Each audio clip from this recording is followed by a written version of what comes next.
नमस्कार दोस्तों, कैसे हो आप सब लोग। और आज इस वीडियो में आपके लिए लेकर आ चुका हूं एक और नया गवर्नमेंट जॉब अपडेट जो कि निकल के आ रहा है केंद्रीय विद्यालय संगठन भर्ती 2025 की तरफ से। गाइस, केंद्रीय विद्यालय संगठन जो कि एक केंद्र सरकार का बहुत बड़ा विभाग है या एक बहुत बड़ा इंस्टीट्यूशन है जो कि ministry of education government of India के अंडर आता है। गाइस, केवल केंद्रीय विद्यालय संगठन ही नहीं बल्कि इसके साथ नवोदय विद्यालय समिति के अंदर भी काफी सारी पोस्ट के ऊपर वैकेंसीज आ चुकी है। दोनों को मिलाकर सभी पोस्ट को कंबाइन करके टोटल नंबर ऑफ वैकेंसीज 14,967 निकल के आई है, जो कि साल की मेरे हिसाब से सबसे बड़ी भर्ती रहने वाली है मल्टीपल पोस्ट के ऊपर। अगर हम बात करें कि भाई पद कौन कौन से है, पोस्ट कौन कौन सी है, तो यहां पर मैंने क्लियरली लिख रखा है विभिन्न प्रकार के पद है।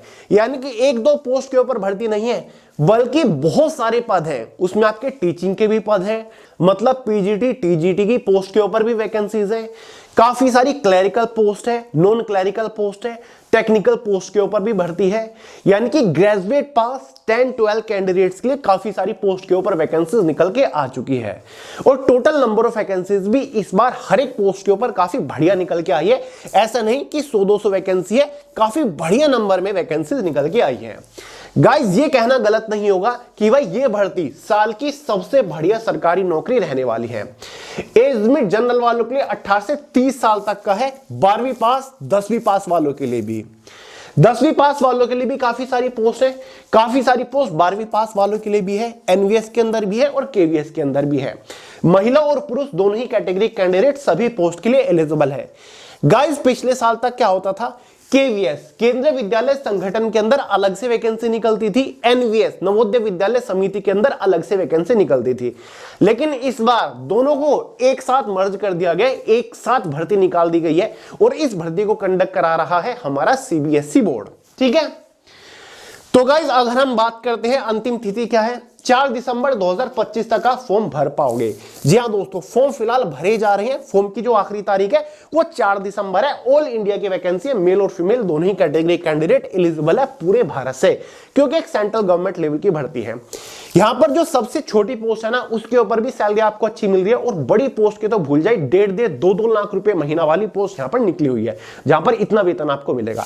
तो चलेगा, बहुत ज्यादा टाइम वेस्ट नहीं करते, फटाफट वीडियो शुरू करते हैं। पूरा नोटिफिकेशन आपके साथ डिस्कस करता हूं, एक एक चीज आपको समझाऊंगा, जैसे कि इसका complete selection procedure step by step आपको समझाऊंगा।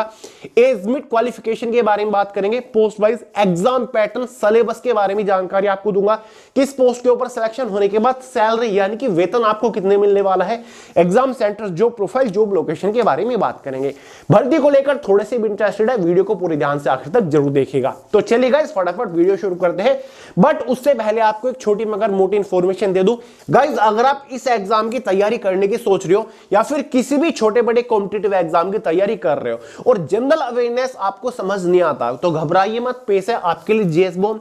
गाइस, जीएस बॉम अब तक की जनरल अवेयरनेस की एक सबसे सर्वश्रेष्ठ ई बुक है जिसे आप तुरंत फोन के अंदर डाउनलोड करके पढ़ना शुरू कर सकते हो। गाइस, अगर आप जीएस बॉम को एक बार अच्छे से पढ़ लेते हो ना, किसी भी कॉम्पिटिटिव एग्जाम में इसके बाद जीएस का एक भी क्वेश्चन नहीं बनेगा, जीएस के चिथड़े उड़ा के आओगे, ये मेरी गारंटी है। तो गाइस, जीएस बॉम का लिंक डिस्क्रिप्शन बॉक्स में कंप्लीट जीएस कवर कर रखे हैं, बहुत ही सिंपल तरीके से। जो इंपॉर्टेंट है, जो महत्वपूर्ण है, केवल वही चीजें कवर कर रखी है, फालतू का कुछ भी नहीं है। तो चलिए गाइस, डिस्क्रिप्शन बॉक्स को चेकआउट कर लीजिएगा। तो गाइस, ये इस भर्ती का पूरा नोटिफिकेशन है, क्लियरली लिख रखा है केंद्रीय विद्यालय संगठन एंड नवोदय विद्यालय समिति के अंदर वैकेंसी निकली है, मिनिस्ट्री ऑफ एजुकेशन के अंदर आता है, गवर्नमेंट ऑफ इंडिया के अंदर आता है। टोटल नंबर ऑफ वैकेंसीज बता दिए, 14,967 यहां पर निकल के आई है। सेंट्रल गवर्नमेंट लेवल की भर्ती है, केंद्र सरकार की भर्ती है। सबसे पहले बात करते हैं नॉन टीचिंग की पोस्ट के बारे में, जो कि केवीएस केंद्रीय विद्यालय संगठन के अंदर निकली है। इसमें आपकी ये नॉन टीचिंग की पोस्ट है, जैसे कि एडमिनिस्ट्रेटिव ऑफिसर की पोस्ट है, फाइनेंस ऑफिसर है, असिस्टेंट इंजीनियर है, असिस्टेंट सेक्शन ऑफिसर की 74 पोस्ट है। उसके बाद सीनियर सेक्रेटरी असिस्टेंट की 280 पोस्ट है, जूनियर सेक्रेटरी असिस्टेंट की भी पोस्ट है 12वीं पास वालों के लिए, 714 वैकेंसी है। काफी अच्छी वैकेंसी निकली है, 200-300 वैकेंसी नहीं, 714 वैकेंसी है। फ्रेशर्स 12वीं पास कैंडिडेट्स एलिजिबल होते हैं। उसके बाद stenographer grade first, stenographer grade second की भी पोस्ट है। ये तो बात हो गई केवीएस के अंदर नॉन टीचिंग की पोस्ट की। बात करते हैं एनवीएस नवोदय विद्यालय समिति के अंदर नॉन टीचिंग की कितनी पोस्ट है। तो भाई यहां पर 4 पोस्ट है, जिसमें से एक जूनियर सेक्रेटरी असिस्टेंट की पोस्ट है, ठीक है, टोटल 46 वैकेंसी है। ये हेडक्वार्टर्स के अंदर है, ठीक है, रीजनल ऑफिसेज के अंदर है। जूनियर सेक्रेटरी असिस्टेंट की पोस्ट JNV, ठीक है, यानी कि जवाहर नवोदय विद्यालय जो है उनके अंदर 552 वैकेंसी निकल के आई है। लैब अटेंडेंट की एक बढ़िया पोस्ट है, फ्रेशर्स कैंडिडेट्स एलिजिबल है, 12वीं और 10वीं पास वालों के लिए होती है, 165 टोटल वैकेंसीज है। मल्टीटास्किंग स्टाफ की पोस्ट है, डायरेक्ट आपको पोस्टिंग हेडक्वार्टर्स NVS के या फिर रीजनल ऑफिसेज के अंदर मिलेगी। 24 वैकेंसीज MTS की पोस्ट के ऊपर निकली हुई है। क्लियर है गाइस? तो ये हमारी नॉन टीचिंग की पोस्ट है। बाकी टीचिंग की भी पोस्ट है, उसमें आपकी क्वालिफिकेशन थोड़ी एडवांस मांगी गई है, एक्सपीरियंस वगैरह वहां पर मांगा गया है। ये वो नॉन टीचिंग की पोस्ट है जहां पर कोई भी एक्सपीरियंस वगैरह नहीं मांगा गया, फ्रेशर्स कैंडिडेट्स एलिजिबल है। इवन MTS की तो ऐसी पोस्ट है कि इसके एग्जाम में तो मैथमेटिक्स सब्जेक्ट ही नहीं है। अब आगे बढ़ने से पहले इंपॉर्टेंट डेट्स के बारे में बात करेंगे। गाइस, रजिस्ट्रेशन जो स्टार्ट हो चुके हैं, ऑनलाइन फॉर्म जो शुरू हो चुके हैं वो 14 नवंबर 2025 से हो चुके हैं, यानी कि कल से फॉर्म भरे जाने शुरू हो चुके हैं। फॉर्म की जो आखिरी तारीख है वो 4 दिसंबर 2025 है। कितनी? 4 दिसंबर 2025 फॉर्म की आखिरी तारीख है। गाइस, अगर आप इनमें से एक से ज्यादा पोस्ट के लिए एलिजिबल है, मान के चलिए आप KVS जूनियर सेक्रेटरी असिस्टेंट के लिए भी फॉर्म अप्लाई करना चाहते हो, NVS जूनियर सेक्रेटरी असिस्टेंट के लिए फॉर्म अप्लाई करना चाहते हो, तो फॉर्म आपको अलग अलग अप्लाई करना पड़ेगा। आप MTS की पोस्ट के लिए भी इंटरेस्टिंग हो तो आपको इसके लिए भी अलग अलग फॉर्म अप्लाई करना पड़ेगा, ठीक है। तो जितने भी पोस्ट के लिए आप एलिजिबल होंगे, हर एक पोस्ट के लिए फॉर्म आपको अलग अलग ही भरना पड़ेगा, समझ गए गाइस? फिर चाहे वो NVS हो या फिर KVS हो। बात करते हैं एलिजिबिलिटी क्राइटेरिया के बारे में, यानी कि किस पोस्ट के लिए एज मिट क्वालिफिकेशन की मिनिमम रिक्वायरमेंट क्या है। देखिए, जूनियर सेक्रेटरी असिस्टेंट की ये पोस्ट है 12वीं पास वालों के लिए पोस्ट है। क्या है? 12th पास वालों के लिए पोस्ट है, समझ गए? पे लेवल 2 की ये पोस्ट है।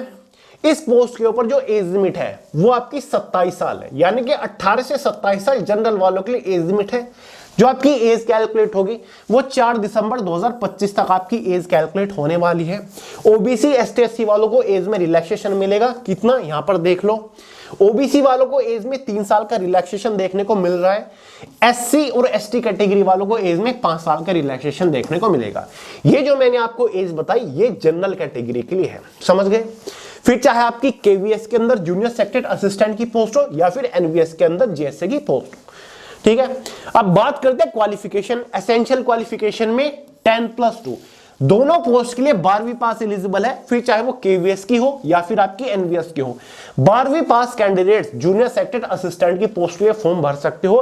1500 से ज्यादा वैकेंसीज है KVS और NVS को मिलाकर JSA जूनियर सेक्रेटरी असिस्टेंट की पोस्ट के ऊपर। अगर आप इस पोस्ट को नहीं समझ रहे हो तो सिंपल भाषा में इस पोस्ट को LDC लोअर डिवीजन क्लर्क कहते हैं। पहले इसको LDC के नाम से जाना जाता था, समझ गए गाइस?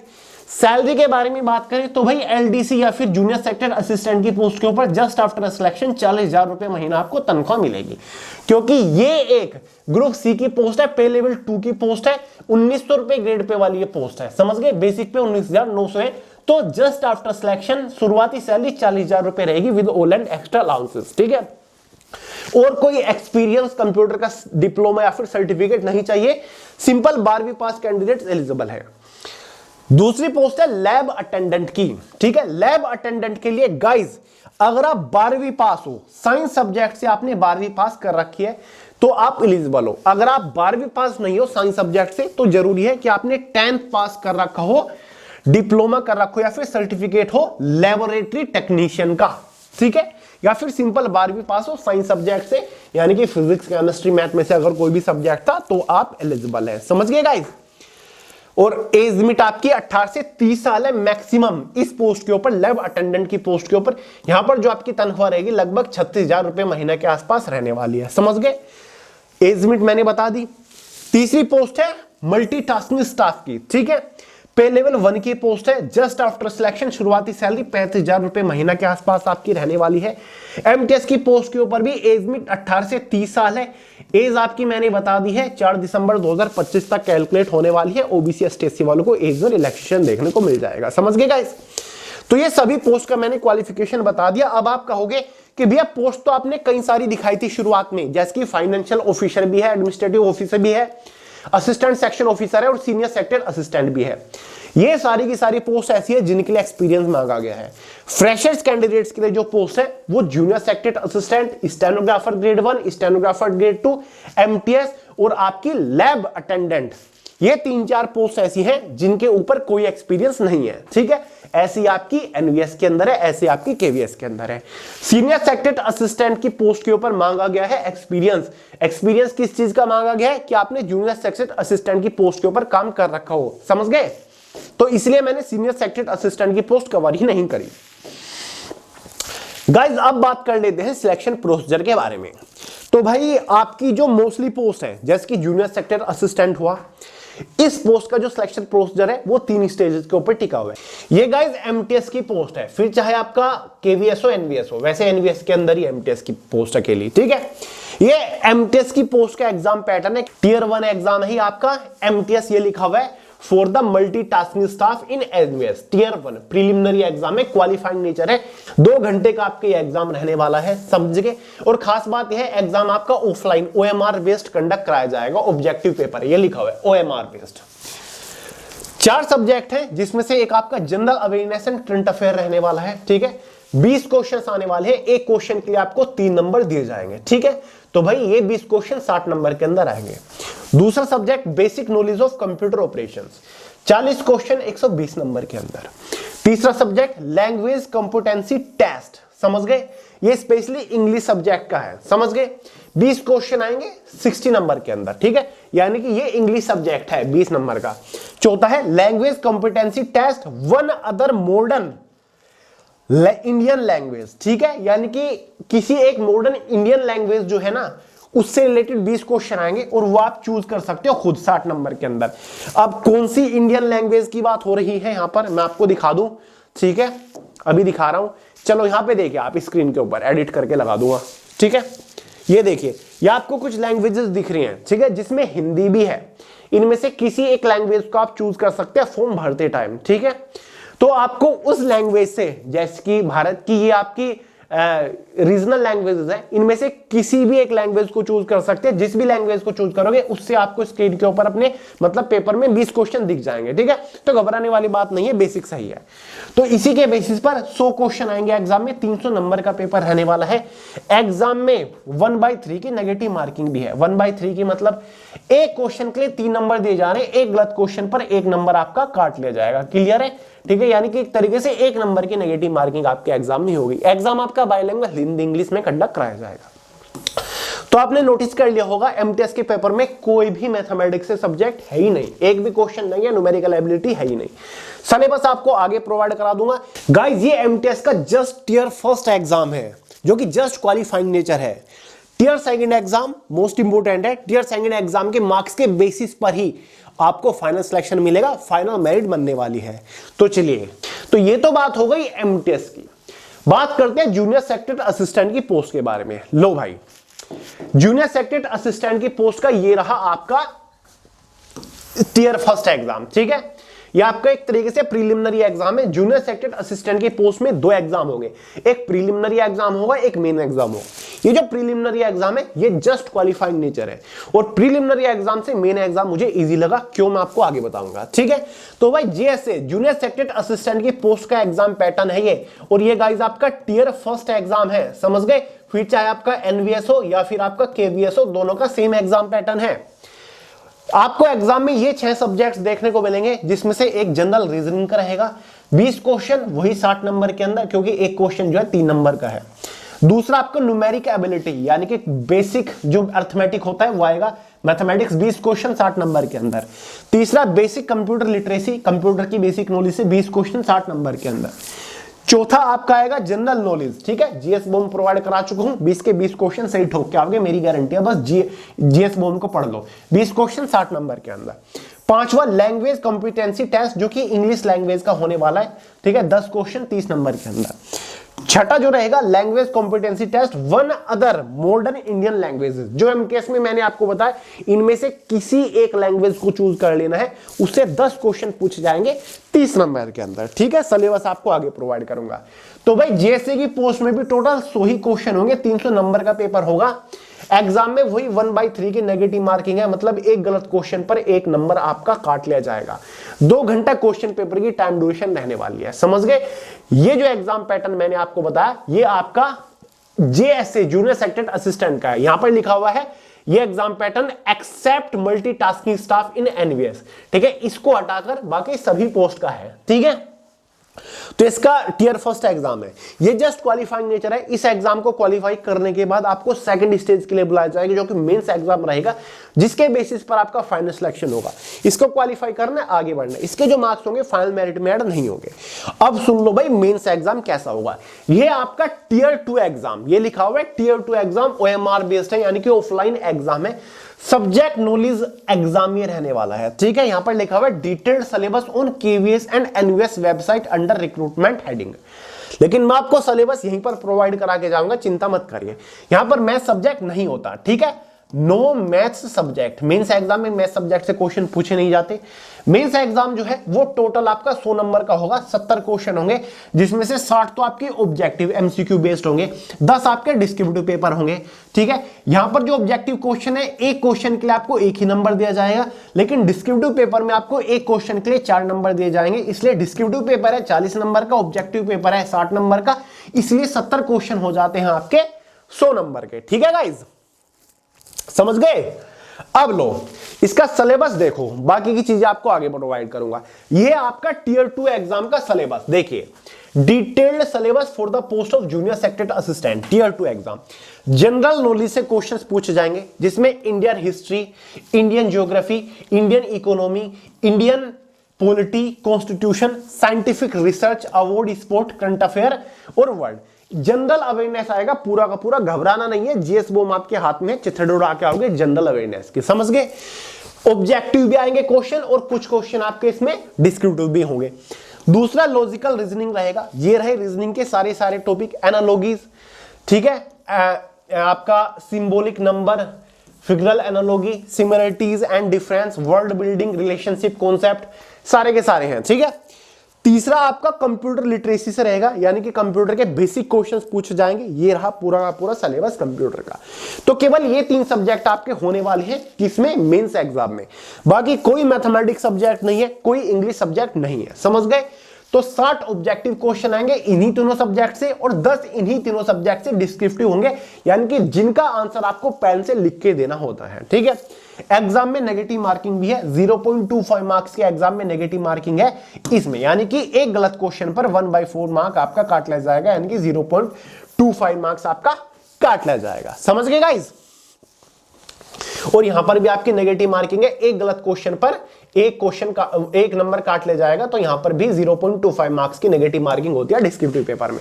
तो 100 नंबर का डिस्क्रिप्टिव पेपर है, और डिस्क्रिप्टिव पेपर की 100 नंबर का मेंस एग्जाम है, और मेंस एग्जाम की जो टियर 2 एग्जाम की टोटल टाइम ड्यूरेशन है वो आपकी 2.5 घंटा है, ठीक है, यानी कि 2 घंटा 30 मिनट के अंदर आपको ये 100 क्वेश्चन सोल्व करके दिखाने होते हैं। 2.5 घंटा इसलिए क्योंकि डिस्क्रिप्टिव पेपर है ना, यहां पर तो आपको आंसर लिख के देने होते हैं। तो ये आपका पूरा का पूरा एक तरीके से टियर 2 एग्जाम है। टियर फर्स्ट एग्जाम जो है, इसका भी पूरा सिलेबस मैंने आपको टेलीग्राम चैनल के अंदर प्रोवाइड करा दिया, लिंक डिस्क्रिप्शन बॉक्स में PDF फॉर्म में, वहां से पूरे सिलेबस को डाउनलोड करके देख लीजिएगा। फिर चाहे आपके MTS की पोस्ट हो, GSC की पोस्ट हो, ठीक है, पूरा सिलेबस डाउनलोड करके देख लो किस सब्जेक्ट के अंदर से कौन से टॉपिक के ऊपर मोस्टली फोकस करना है, ठीक है। तो टेलीग्राम चैनल का तो लिंक वीडियो के नीचे डिस्क्रिप्शन बॉक्स में है, समझ गए गाइस। ये जो मैंने आपको टियर 2 एग्जामिनेशन का पैटर्न बताया, ये सभी पोस्ट के लिए बिल्कुल सेम है, सिलेबस भी आपका बिल्कुल सेम है। फिर चाहे वो आपका जूनियर सेक्रेटरी असिस्टेंट की पोस्ट हो, लैब अटेंडेंट की पोस्ट हो, फिर चाहे वो आपकी MTS मल्टीटास्किंग स्टाफ की पोस्ट हो, क्लियर है। तो ये आपका एग्जाम पैटर्न बिल्कुल सेम रहेगा, ये आपका एग्जाम सिलेबस रहने वाला है। बस MTS की जो पोस्ट है उसका टियर फर्स्ट एग्जाम जो है वो जूनियर सेक्रेटरी असिस्टेंट से डिफरेंट है। जूनियर सेक्रेटरी असिस्टेंट का ये है exam pattern tier first exam का 6 सब्जेक्ट के साथ, MTS का ये है एग्जाम पैटर्न 4 सब्जेक्ट के साथ। यहां पर मैथ सब्जेक्ट नहीं है, इस बात का ध्यान रखिएगा। तो आपकी कुछ मेन पोस्ट थी, उनके लिए मैंने आपको बताया, ठीक है। ये आपकी मेजर पोस्ट है, सबसे बेस्ट पोस्ट है, इसलिए मैंने आपको इन्हीं का कवर करा दिया। अब मेंस एग्जाम को क्वालिफाई करने के बाद, टियर 2 एग्जाम को क्वालिफाई करने के बाद 3rd स्टेज के लिए आपको बुलाया जाएगा। थर्ड स्टेज में क्या होगा, सबसे पहले एनवीएस के अंदर जो जूनियर सेक्रेटरी असिस्टेंट की पोस्ट निकली है उसकी थर्ड स्टेज देखो, उसमें आपका केवल टाइपिंग टेस्ट होगा जो कि क्वालिफाइंग नेचर होगा। या तो आप इंग्लिश की टाइपिंग कर लो या फिर हिंदी की टाइपिंग कर लो। इंग्लिश की टाइपिंग करोगे तो 30 वर्ड पर मिनट की स्पीड निकालनी है, हिंदी की टाइपिंग करोगे तो 25 वर्ड पर मिनट की स्पीड निकालनी है। कोई एक टाइपिंग करके दिखानी होती है, यहां पर लिखा हुआ है ना, और ओनली ऑन कंप्यूटर के ऊपर होने वाला है qualifying the typing test, qualifying nature है, इसके लिए कोई नंबर नहीं दिया जाएगा। फाइनल मेरिट तो आपकी मेंस एग्जाम के 100 नंबर के बेसिस पर बनने वाली है इनके, समझ गए गाइस। लेकिन अगर आप एलिजिबल हो, अगर आप फॉर्म अप्लाई करते हो जूनियर सेक्टर असिस्टेंट केवीएस की पोस्ट के ऊपर, तो यहां पर जो टियर थर्ड एग्जाम एक तरीके से टाइपिंग टेस्ट है, जो स्किल टेस्ट है, उसमें आपकी टाइपिंग तो है ही और टाइपिंग भी एनवीएस से ज्यादा है। यहां पर आपको इंग्लिश में 30 वर्ड पर मिनट की स्पीड निकालनी थी, लेकिन केवीएस के अंदर आपको इंग्लिश में 35 वर्ड पर मिनट की स्पीड निकालनी है। और अगर आप हिंदी में टाइपिंग करोगे तो यहां पर आपको 30 वर्ड पर मिनट की स्पीड निकालनी है। हालांकि टाइपिंग टेस्ट आपका है क्वालिफाइंग नेचर ही, लेकिन केवीएस में इस टाइपिंग टेस्ट के साथ साथ एक कंप्यूटर का प्रोफिशिएंसी टेस्ट भी होने वाला है, समझ गए, जो कि आपका 100 नंबर का रहेगा। क्वालिफाई करने के लिए आपको 40% मार्क्स लाने होंगे, जो कि बाइलिंगुअल होगा हिंदी और इंग्लिश में, ठीक है। एमएस वर्ड के कुछ टास्क आपको दिए जाएंगे, एमएस एक्सेल में कुछ करके दिखाना होता है, MS Access, MS PowerPoint और इंटरनेट से रिलेटेड आपको काम करके दिखाना होता है, ठीक है। इसकी आपको बेसिक नॉलेज होनी चाहिए, ठीक है। 100 नंबर का होगा, हालांकि सभी को 40% अंक लाने हैं। हालांकि क्वालिफाइंग नेचर है, इसके जो मार्क्स होंगे फाइनल मेरिट में ऐड नहीं होंगे। फाइनल मेरिट फिर भी आपकी इसी एग्जाम के बेसिस पर बनेगी। बाकी एमटीएस की इकलौती ऐसी पोस्ट है जिसकी सेकंड स्टेज में कुछ है ही नहीं, कोई टाइपिंग टेस्ट नहीं है, कोई इंटरव्यू नहीं है, कोई डिस्क्रिप्टिव पेपर नहीं है, कोई बेसिक कंप्यूटर का टेस्ट नहीं है। केवल इन 300 नंबर में से आपकी फाइनल मेरिट बन जाएगी एमटीएस की पोस्ट के ऊपर, ठीक है गाइस।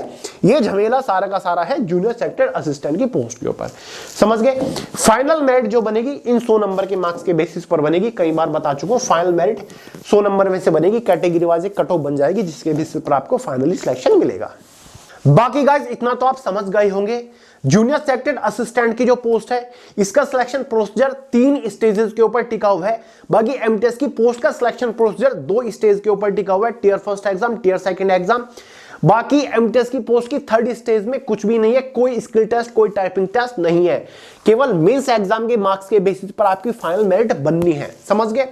तो हर एक पोस्ट के ऊपर जो फाइनल सिलेक्शन होगा वो मेंस एग्जाम यानी कि टियर 2 एग्जाम के मार्क्स के बेसिस पर होगा। टियर 2 एग्जाम 100 नंबर का था, तो 100 नंबर में से एक फाइनल मेरिट बनेगी हर एक पोस्ट के ऊपर अलग अलग, ठीक है, category wise, OBC, ST, SC, general वालों के अलग अलग।